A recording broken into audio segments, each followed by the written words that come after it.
Hi there, hi, good afternoon everyone. This is Liz Davis. I am a nutritionist and I specialise in digestive health for busy women.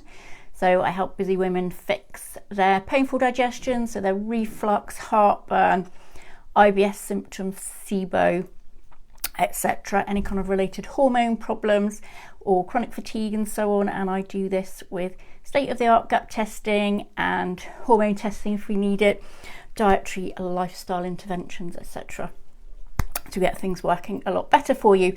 So carbs, they're always controversial, they're always headline news.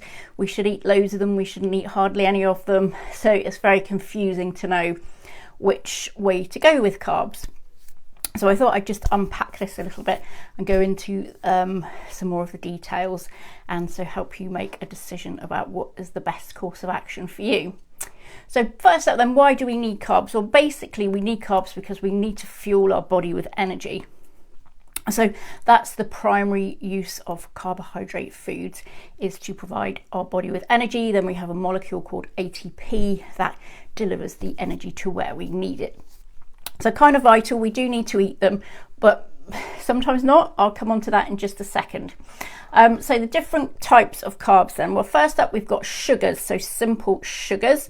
So these can be found as fruit juices, sugars that are added to food, or your kind of standard brown or white sugar, whatever. Those are simple sugars. Next up, you've got starches. So these are long chains of sugars, which when you eat them are broken down much more slowly. So these are like your starchy carb foods. So the whole grain ones are generally much better for you. But I will go over that in just a second, like exactly what you should be looking for. And next up, there's fibre. So fibre doesn't provide the body with any fuel. What it does do is pass through your digestive system, and it feeds your gut bugs nicely. So they need fibre to really thrive, and it also, of course, keeps your digestive system flowing perfectly. So what sort of carbs should you avoid then? So what you want to avoid is overloading your system with carbohydrate foods too quickly. So the ones that are going to be absorbed too quickly. Because if you eat these kinds of foods, then you're just immediately on this blood sugar roller coaster. So you have too many carbs for your body to process in one go, and if it can't use it all up, it stores it for later on in case it needs it. So those kind of things you want to be avoiding are things like fizzy drinks, fruit juices, any kind of white things, so any kind of starchy foods that have been messed about with and processed, had all the fibre stripped from them or the minerals stripped from them, like white rice, white pasta and so on. Those kind of things are best avoided. And things like sugary breakfast cereal. So get really label savvy and just check the sugar content of things, because some even healthy brands have got phenomenally high levels of sugar in. So avoid those kind of things, because they are not good for anything. They're not good for your gut health either. Your kind of less desirable species of bacteria thrive on those kind of foods. So those kind of foods really do kind of spell disaster for your gut health, really, as well as your energy levels and your health generally. So what sort of carbs should you eat then?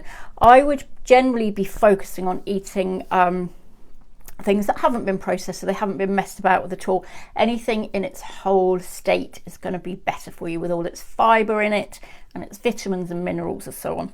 So watch out for stuff like whole grain rice is good. Things like quinoa, legumes, so lentils and things like that. Whole fruits, whole vegetables, not anything which has been, juiced or extracted or anything like that. Sweet potatoes or white potatoes, those are all good as well.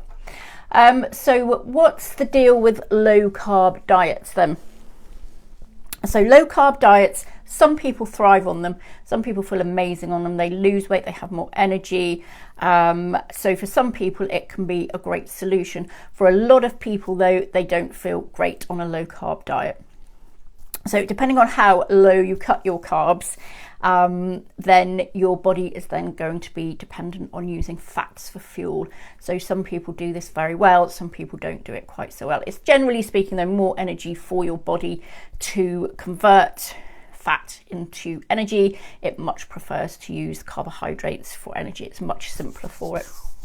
So sometimes you might use a very low carb diet, for example, a ketogenic diet, to manage certain conditions, certain health conditions. And again, that's a completely, different area as well. You have to do that under medical supervision to make sure you're not getting deficient in any nutrients or anything like that. So yeah, with gut health, I would say low carb is not really a very good idea long term, because you're just not getting that fiber through and those nutrients to really nurture your gut microbiome.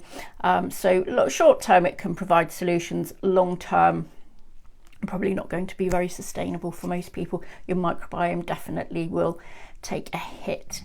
And the best kind of diet, which has been shown over and over again, is some form of the Mediterranean diet. So you can tweak it a little bit, but as long as you're getting, all the different food groups in, that's generally the best way to go for most people. Obviously, there are exceptions.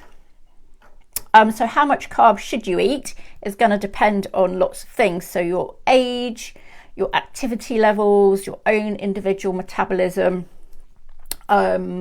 and your gender as well. So as long as, if you haven't got any health issues, if you are a healthy weight, if your energy is sustained throughout the day and you're happy with everything, then your carb intake is probably absolutely fine. I would leave it where it is. If you're struggling with any of those areas, though, it could mean that your carb intake could do with a bit of a tweak, either reducing or increasing, maybe even. And if you've got anything like metabolic syndrome or type 2 diabetes, this can usually be managed very effectively by altering your carb intake slightly. So do get in touch if you would like some support with that.